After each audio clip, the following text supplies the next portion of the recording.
Hello, I'm Brittany Newcomb, and today we'll be discussing the reality of a life as a Caucasian. To start off our discussion, we spoke with a few of our good friends to better ourselves and understand a day of a life as a white individual. Well, I think that it depends on the person, because some people can be racist, some people can be intellectual with each other and actually talk about it without making any smart remarks. No, I don't feel that my race makes more money. I think we're all equal depending on how many degrees you have in your family and whether or not you go to school and your education. I think that's more important than your color than anything else. I want to see that more. I have no problem at all with interracial relationships and marriage. I was raised in the kind of tradition where you say blacks and whites and all races are all equal and they should all be treated well, but as soon as you try to date somebody outside of your race, you're presented with all the problems that'll cause. I have friends who are still mad at me for marrying a white woman. And so for me, I'm from a much more diverse area than this. And from my experience, interracial relationships are completely normal. I didn't know that was a problem for anybody. Instances like being at a restaurant and a waiter refusing to wait on us. So I think nothing wrong, completely normal. We are all the same species, so it's all good.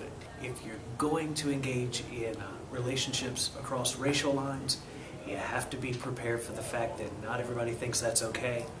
And if you have children with people outside of your race, you are bringing them into the world automatically embroiled in a conflict they didn't choose to be in. Racism isn't something that any one group has monopolized. If there's anybody who hasn't experienced racism on some level, it's just because they haven't traveled enough yet. Racism is a tricky thing because a lot of people see the definition of racism as being when one group, one ethnicity, one race sees itself as being inherently superior to others. The trouble is, everybody thinks on one level or another they're superior to somebody. And so a certain amount of that's just natural. You know, I'm not as good looking as you, but I'm better at math.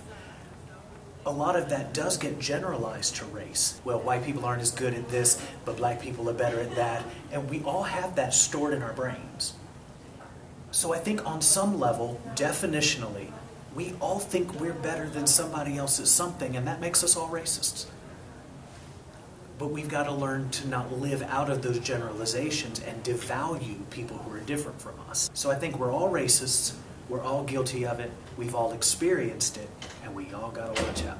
The other people's perspective on the white American culture could be an aspect of many stereotypes that have been used against the Caucasian for a vast period of time, but the only person who could really perceive the true white American is that individual. I'm Brittany Newcomb, and thanks for tuning in, and have a good night.